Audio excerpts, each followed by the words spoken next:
कल का बाजार क्या कहता है, कल के बाजार पे हम डिस्कस करते हैं। ये ट्रेंड लाइन मैं आपको बता चुका हूँ, ए से सी पॉइंट वाली। मेरा पैटर्न दूसरा रूप ले चुका है। पहला टारगेट 1.13, दूसरा टारगेट 1.27। जैसे जैसे लेवल टूटते रहेंगे ऐसे ऐसे बाजार ऊपर जाता रहेगा। अब बाजार मेरा बंद हुआ है 3513 पे, 35,130 के आसपास, 35,130 के आसपास ये बाजार बंद हुआ है। अगर मेरा बाजार सेम पोजीशन पे ओपन होता है तो बाजार के पास दो रास्ते हैं। या तो बाजार इस 35,200 को तोड़ के ऊपर जाए, ये 200 एग्जैक्ट वैल्यू ये है। और ध्यान देना मैं क्या बोलने जा रहा हूँ। 34,220 को, सॉरी 35,220 को तोड़ के बाजार ऊपर जाए या फिर बाजार नीचे आए, दो रास्ते हैं बाजार के पास। अब बाजार को 35,200 से, अगर 35,100 से या 35,130 जो भी है मोटा मोटा तोड़ के अगर नीचे आ रहा है तो आने दो, आने दो, आने दो, कोई दिक्कत नहीं है। उसके पास क्या रास्ते हैं अभी मैं आपको समझाने की कोशिश करता हूं। पहले बात करते हैं नीचे के रास्ते की। आपको पुट की पोजीशन नहीं लेनी है अगर बाजार गिरता है तो।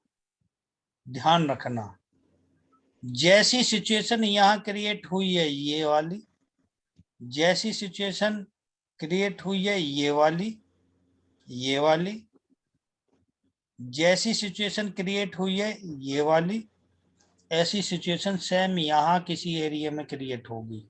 ये ध्यान रखना। पहला सपोर्ट है 35,000। 35,000 अच्छा खासा मेजर सपोर्ट है। उसके बाद अगर यहाँ भी कोई ना बनाए पैटर्न तो 35,900 पे बनाएगा। 35,900 एक बहुत मेजर सपोर्ट बन चुका है करंट में, बहुत मेजर सपोर्ट। यहाँ पे इन इन दोनों के बीच में इस टाइप का पैटर्न बनाए या हेड एंड शोल्डर पैटर्न बनाए, जैसा भी पैटर्न बनाए, और जैसे ही वापस फिर 35,000 को ब्रेक मारता है बाजार, मतलब उस पैटर्न के ब्रेकआउट को जैसे ही ब्रेक मारता है, जैसे कि यहाँ बना ऐसे ही अगर यहाँ बने तो उसके ब्रेकआउट पे अपना ट्रेड लेनी है। पहला टारगेट 35,200 है, 220 या जो भी है, ये एग्जैक्ट देख लेना।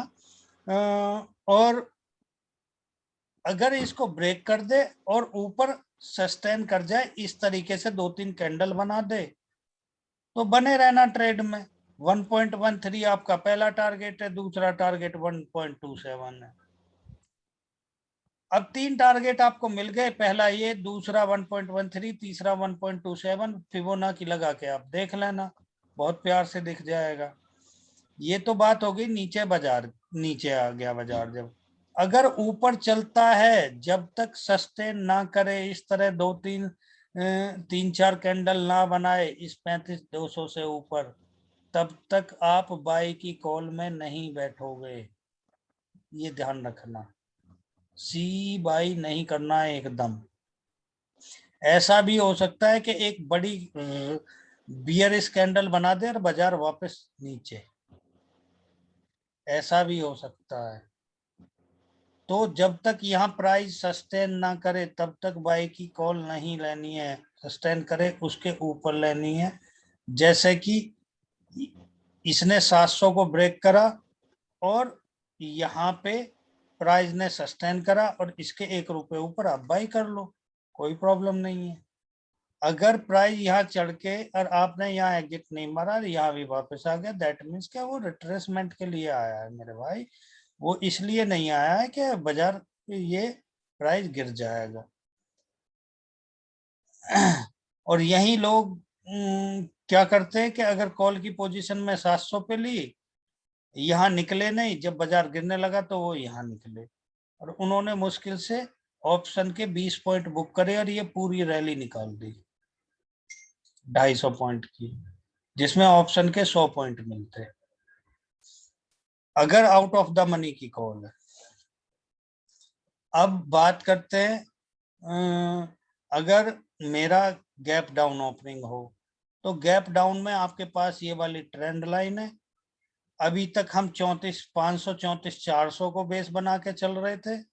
अभी ये रे बेस आपके पास गैप डाउन ओपनिंग पे, अगर बाजार नीचे आता है तो यहाँ पे कहीं भी यहाँ बेस बनाएगा, और पुट की पोजीशन में जब तक ये ट्रेंड लाइन ब्रेक ना हो और 34,500 ब्रेक ना हो, तब तक आपको पुट नहीं लेना है। ऐसा भी हो सकता है कि एक कैंडल बनाए और वापस जूम ट्रेंड लाइन के ऊपर, एक वहां प्राइस सस्टेन होना चाहिए, तभी पुट की पोजीशन में बैठना है। अब बात आती है कि अगर यहाँ बेस बना के ऊपर चलता है तो जहां भी ब्रेकआउट इस तरीके के दिखाई दें, इस तरीके के दिखाई दें, इस तरीके के दिखाई दें, उनके ब्रेकआउट पर ट्रेड लो। और हर माना प्राइस यहाँ से वापस घूमता है, यहाँ से अभी 800 कुछ दिखाया था ना मैंने, 816 फिबोनाची लगा के, अगर प्राइस यहाँ से सस्टेन करके और ऊपर चलता है 900 के ब्रेकआउट पर ट्रेड लो। टारगेट 35,500 है, 35,500 पे अगर कोई गड़बड़ आपको दिखाई देती है तो आप एग्जिट हो जाओ, इसको भी ब्रेक कर दे तो बने रहो ट्रेड में, फिर 200 पॉइंट। तो इस तरीके से ट्रेड होती हैं। ऐसे नहीं कि थोड़ा सा भी रिट्रेसमेंट आया और बस डर गए। उस माना 100 पॉइंट में आपका ऑप्शन 50 रुपए भागता है और 20 रुपए आप नीचे आ गए, तो आप 30 रुपए का छोटा प्रॉफिट तो लेने के लिए बैठोगे, बट एक विश्वास के साथ नहीं बैठोगे कि अगर ब्रेकआउट हुआ तो ये भी मिलेंगे मुझे। तो एटलीस्ट अरे आप इससे 1 रुपए नीचे आप अपना स्टॉप लॉस कर दो, क्या प्रॉब्लम है? क्योंकि आपकी बाइंग तो यहां से कहीं से होगी ना। इसके 1 रुपए नीचे आप अपना स्टॉप लॉस कर दो। जैसे कि मैंने यहाँ 700 पे बताया था, तो 700 से नीचे आप अपना स्टॉप लॉस कर दो, कि आपको बहुत छोटा सा लॉस हो, अगर लॉस हो तो। बट ये पूरी मूवमेंट को छोड़ दोगे और एक छोटा सा प्रॉफिट लेके 20 पॉइंट का और एग्जिट मार दोगे, जहां पूरे 100 पॉइंट का मूवमेंट मिलता वहां आप 20 पॉइंट पे निकल रहे हो। तो वो थोड़ा सा ध्यान रखो बस, कि आप अपने टारगेट बड़े करो और स्टॉप लॉस जितना छोटे से छोटा हो सकता है वो करो। अब थर्ड बात आती है कि गैप अप ओपनिंग होती है, तो गैप अप का सीधा सा है कि जब तक प्राइस उस जो हाई बनाए उसे तोड़ के जब तक ऊपर की तरफ ना जाए, तब तक आपको कोई भी सीई नहीं लेना है। अगर प्राइस नीचे की तरफ को आए तो ध्यान रखना कि पुट की पोजीशन इस ट्रेंड लाइन के ब्रेकआउट से नीचे तो नहीं बन रही है,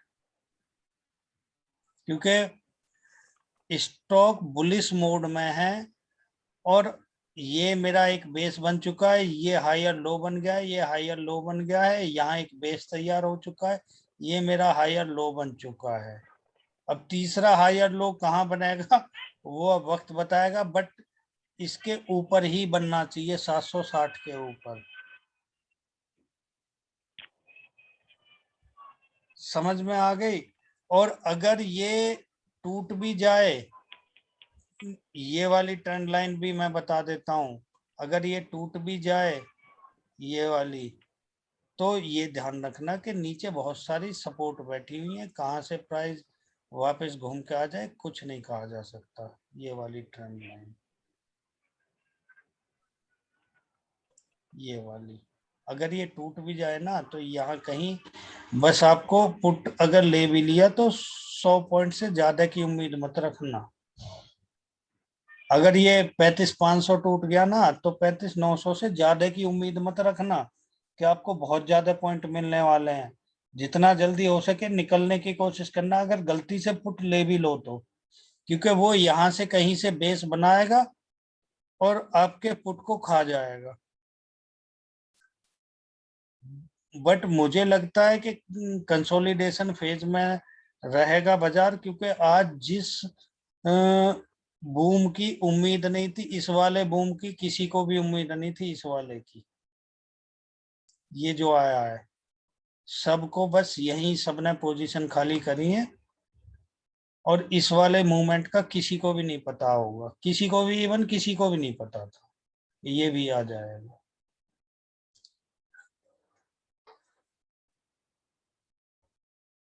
तो मैं बस यही बताना था। और बाजार किस तरीके से चलता है वो मैं बता ही चुका हूँ, पिछले 1 घंटे से वही आपको समझाने की कोशिश कर रहा था। और किसी का कोई डाउट है तो पूछ लो अब मुझसे, ये 10 मिनट की ही बातें थी। Hello, hello, hello Hemant, hello.